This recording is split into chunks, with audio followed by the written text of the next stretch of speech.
So a major way to upgrade your roster in hopes of winning an NBA title, making trades, something we all know and love in the NBA and in sports in general. Sometimes it works out, sometimes it doesn't work out. And for today's video, I want to give you guys the 15 worst trades that have happened over the last few years that still have their ramifications in the NBA right now. So they're all fairly recent. And if you guys want to see a different version of this where I talk about the 15 best trades, essentially being win-win trades that have happened over the last few years, let me know by dropping a thumbs up on this video or let me know in the comments below. And there are some trades that I completely forgot about in this video that I'm excited to talk about. So the first one I want to talk about was made by an organization that has made some fairly smart moves over the last few years. And this was supposed to be a trade that was going to get them over the hump after losing to a 7 seed in the first round in the 2023 playoffs. We're going to talk about a bad trade that the Memphis Grizzlies made. It was a 3-team trade with the Boston Celtics and the Washington Wizards in the 2023 offseason. The Celtics definitely got the best portion of this deal. They got Kristaps Porzingis and a first-round pick they later dealt to the Detroit Pistons. That player ended up being Marcus Sasser. We know that Kristaps Porzingis was a vital part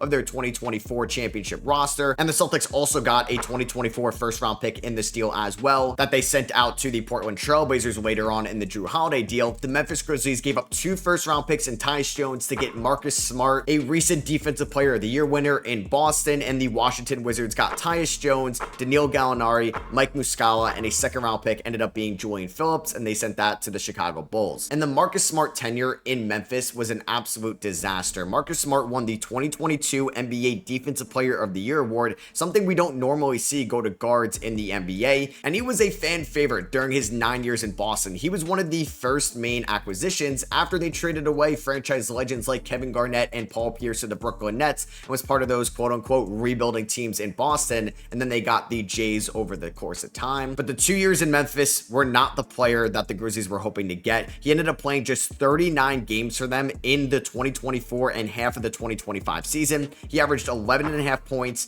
4 assists, but shot 40% from the field and 31% from 3. He was constantly injured and did not look like the same defensive player that he was in Memphis, and was supposed to be a great defensive guard next to some not great defensive guards in Ja Morant and Desmond Bane in Memphis. They ended up having to salary dump his $21 million contract to the Washington Wizards in the 2025 season. They ended up having to give up their first round pick as well, which the Washington Wizards ended up getting Will Riley out of that. And like I said, for a team that's made some very good decisions on the trade margins over the last few years and giving up 2 first round picks in this original deal and essentially 3 first round picks for dumping his salary this past season and Tyus Jones for Marcus Smart was an absolute disaster. And another trade that happened in the 2023 offseason basically made a team that had such a bright future in the league a couple years ago. They were in the 2021 finals, combust basically a year and a half later. This deal sent Bradley Beal, Jordan Goodwin, and Isaiah Todd to the Phoenix Suns, and the Washington Wizards got Chris Paul, Landry Shamet, a 2024 first-round swap, a 2026 first-round swap, a 2028 first-round swap, a 2030 first-round swap, and a plethora of second-round picks. Like I said, this trade ended up becoming the start of the downfall for the Phoenix Suns. They were in the 2021 NBA Finals. They were the best team in the regular season in 2022. They ended up trading for Kevin Durant at the 2023 deadline, giving up guys like Mikal Bridges and Cam Johnson and multiple first-round picks, but trading away Chris Paul and his essential expiring contract for Bradley Beal was a disaster for Phoenix. Bradley Beal in his first year in Phoenix played 53 games. He was a good player. Bradley Beal is definitely somewhat of an underrated player now because people think that he's overrated because of his massive super max contract, which gave him a no trade clause out of Washington. So not only were you trading for somebody making the super max in the NBA, who is going to be your 3rd best player after Devin Booker and Kevin Durant, he also handicapped you because of the no trade clause, which basically limited Phoenix trading him at the 2025 deadline for Jimmy Butler. And there's been talks that he's going to get bought out this offseason. Hey, by the time you guys are seeing this video, they may have already stretched and waived Bradley Beal by now because they can't get anybody to take on his massive 2-year, $110 million remaining on his contract. And like I said, it wasn't too long ago where the Phoenix Suns had maybe the brightest future in the NBA, making it to the finals in 2021, where they were up 2-0 against the Milwaukee Bucks, and then they got a new owner. They traded for Kevin Durant. They traded for Bradley Beal. And sadly, this isn't going to be the only trade we're going to mention about about the Phoenix Suns in this video. There are a lot of massive trades that went down in the 2023 offseason. We're going to talk about the first version of a two-part deal because sadly that time has come to the end for Damian Lillard in Milwaukee. They gave up 2 future first-round pick swaps to Portland in 2028 and 2030, so Portland can exercise those swaps if they finish with a better record than the Milwaukee Bucks those years, which isn't too crazy to think about right now, the way those franchises are headed. They also gave up an unprotected 2029 first-round pick, and Jrue Holiday, as well as Grayson Allen, got rerouted to the Phoenix Suns. And I do think the Milwaukee Bucks, with hindsight now, took a massive loss trading for Damian Lillard. They tried to get Giannis to stay after having a disappointing 2020 playoff exit. They went out and got Jrue Holiday from the Pelicans, and he helped them win a title in 2021. Unfortunately, in 2022, Chris Middleton got hurt. They lost to the Celtics and blew a 3-2 lead in round number 2. We all know they had one of the massive playoff collapses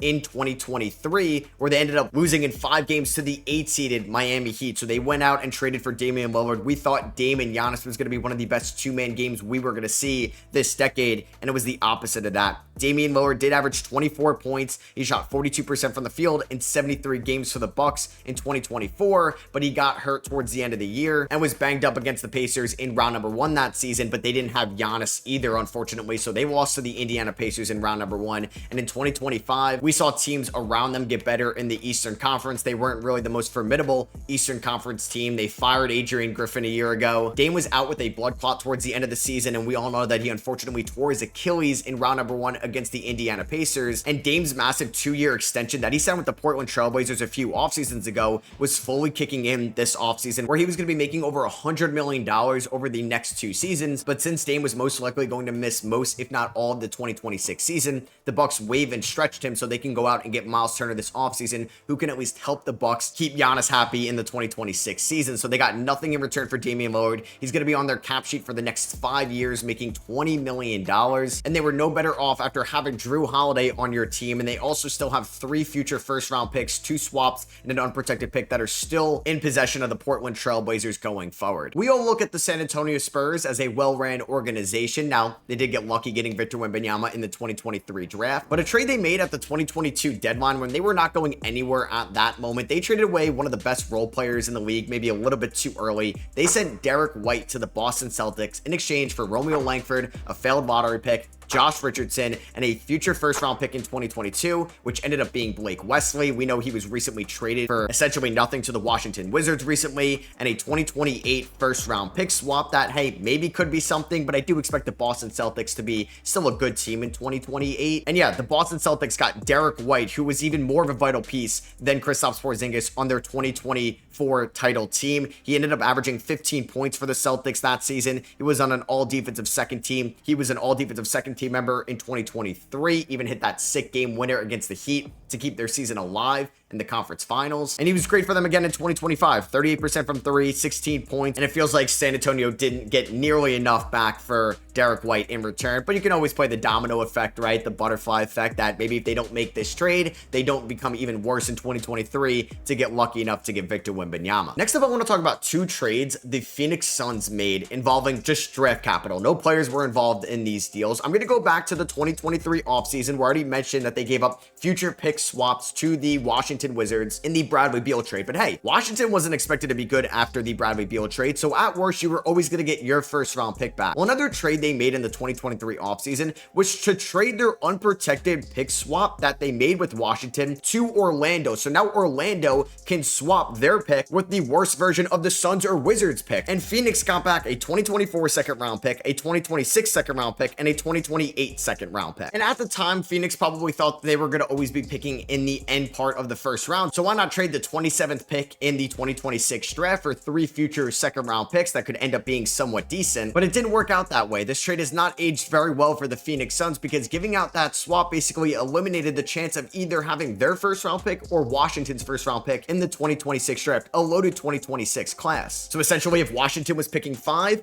Phoenix was picking 10, they were getting their pick at 10. They got the swap worse of those, but they sent out that version of the swap to Orlando. We now know that Orlando traded that swap to Memphis in the Desmond Bane trade. I know it's a little bit complicated, but this trade has not aged well for the Phoenix Suns. And another trade that I didn't love for them is when they traded away their unprotected 2031 first round pick to the Utah Jazz for 3 future first round picks. In return, they got a 2025 least favorable first round pick between Cleveland, Minnesota, or Utah. We know that Cleveland ended up winning 64 games. Minnesota was in the conference finals. That first round pick ended up being pick number 29, which was Liam McNeely. They also got the same version in 2027. I expected Minnesota or Cleveland to be good then, and same thing in 2029. These teams are set up very nicely for the future. You know who's not set up nicely for the future? The Phoenix Suns. They also had to trade away one of those first round picks to get off of the Yusuf Nurkic deal, and they also traded another one of those to get Mark Williams. I just think it hasn't been the best draft pick acquisitions for the Phoenix Suns over the last 2 years, so I wanted to lump those 2 trades in this video. And you know what? I'm sorry, Suns fans. I got one more for you. I want to talk about them getting involved in the Damian Lillard trade and basically trading away DeAndre Ayton and Toumani Camara for Grayson Allen, Keon Johnson, Nasir Little, and Yusuf Nurkic. Like I said, they had to dump a first round pick to get off a Yusuf Nurkic deal. A year and a half later, he was basically unplayable for the Phoenix Suns in the 2025 season. Keon Johnson or Nasir Little really didn't amount a lot to Phoenix. They actually had to buy out Nasir Little's contract. Grayson Allen, though, was a great pickup for them. He led the NBA in three-point percentage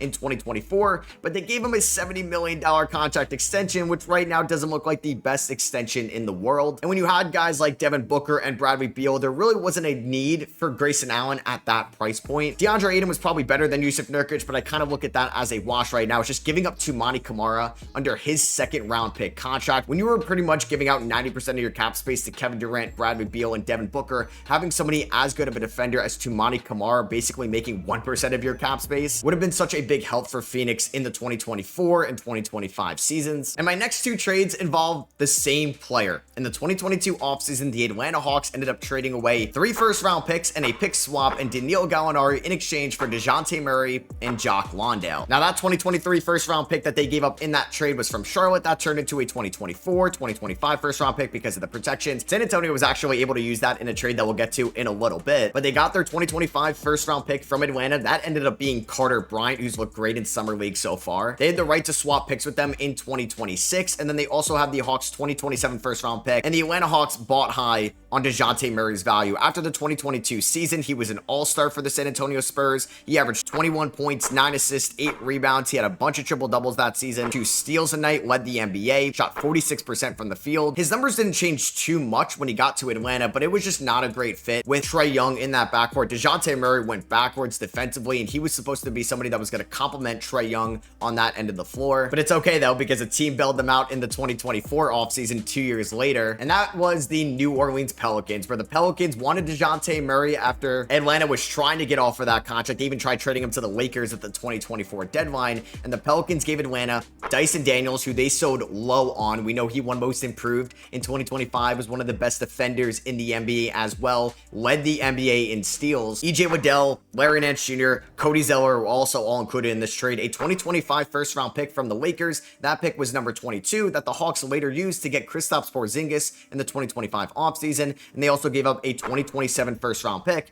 which is least favorable of the Milwaukee Bucks and the New Orleans Pelicans, and it's top 4 protected. So hey, say New Orleans has the 10th overall pick and Milwaukee's got the 18th overall pick, the Hawks also got like the 18th overall pick in this deal, which is a really nice get because you can also say that you'd rather have Tyson Daniels than Dejounte Murray long-term, and they were also able to get a future first-round pick in 2027 and Kristaps Porzingis out of this deal as well. And Dejounte Murray was not great in New Orleans. Unfortunately, he did get hurt during the first game of the 2025 season. He came back and played 31 games. He shot 39% from the field, 29% from 3, averaged 17 points and 6.5 rebounds, and then unfortunately tore his Achilles, so he's going to miss a little bit of the 2026 season, and he's also owed about $100 million over the next 3 years. This trade has not aged well for the Pelicans. You know what? I've been dunking on a lot of teams in this video. Let me dunk on my favorite team for a little bit. The New York Knicks made 2 bad trades over the last few years, in my opinion. The first one was trading away Obi Toppin to the Indiana Pacers in the 2023 offseason for 2 future second-round picks. The Knicks definitely misused Obi Toppin. They had him as a stand-in-the-corner guy in New York, and he was always going to be behind Julius Randle, but they ended up trading Julius Randle a year later, and the Knicks definitely could have used Obi Toppin in the 2024 or 2025 season. Over the last 2 years for the Pacers, he averaged 10 points a night, around 4 rebounds, and has turned into an elite 3-point shooter.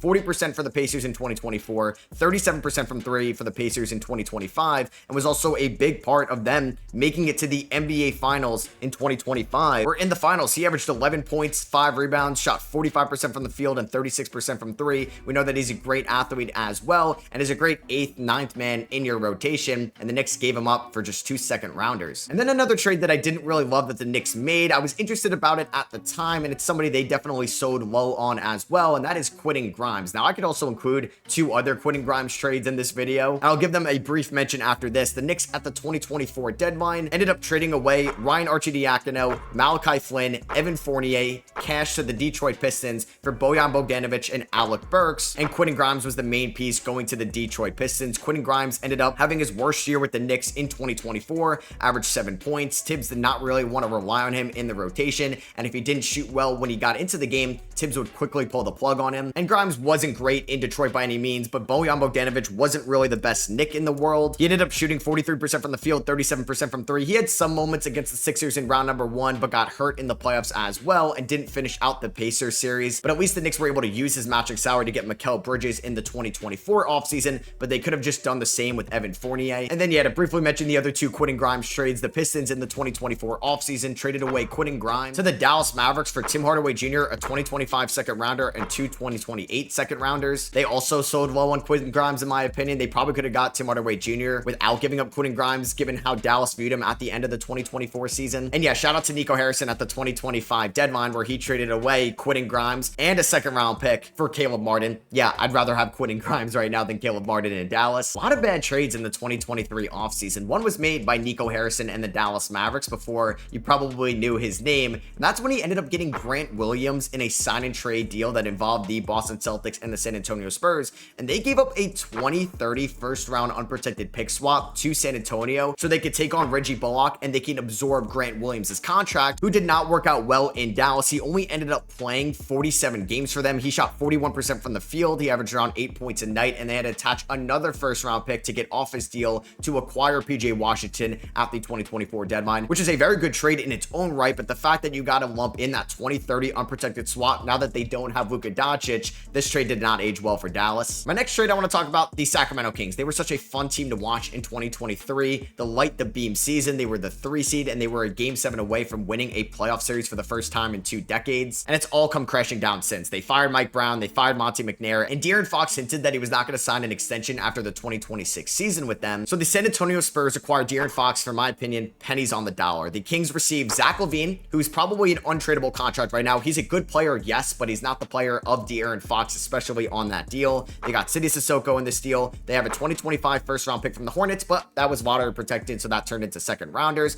They got a 2027 first rounder from San Antonio, a 2031 first round pick from the Minnesota Timberwolves. I'd like to think the Timberwolves are going to be good then with Anthony Edwards on their team, and 3 second rounders as well. They didn't even get back their 2031 first round swap that San Antonio owns because they made a sign and trade with them in the 2024 offseason where they got DeMar DeRozan. Harrison Barnes ended up going to San Antonio to match the money. I would have said that was a non-negotiable. Like, if you wanted De'Aaron Fox from us, you had to give us our first round pick swap back in 2031. I don't think this trade is going to age very well to Sacramento, and they have a very wonky future right now. And a trade I'm going to mention here that I haven't really talked about on this channel in a while that I don't think has aged well for them, that may come at a little bit of a surprise. The Donovan Mitchell trade for the Utah Jazz specifically. So the Cleveland Cavaliers got Donovan Mitchell back in the 2022 offseason. The Jazz got Colin Sexton, who was a good player for Utah, but they never sold high on him, and they did attach a second round pick to trade him for Yusuf Nurkic a couple weeks ago. They got Ochai Agbaji in this trade, who was the recent 14th overall pick in that 2022 draft. He didn't work out in Utah and has been a lot better in Toronto, but at least they were able to get back Isaiah Collier in that deal. They obviously got Lauri Markkanen, who's been a good Utah Jazz, but maybe too good for them in the 2023 season where they won 37 games and they didn't really have the best chance at getting Wemby. Markkanen's numbers have gone down over the last 3 years. Now that he's on this massive extension, it's gonna be a lot more difficult to trade him. They got a 2025 first round pick, which ended up being Walter Clayton because they had to give up a couple seconds to move up. There's a 2026 swap, a 2027 first, a 2028 swap, and a 2029 first. Now, I don't think the Cavs are going to be worse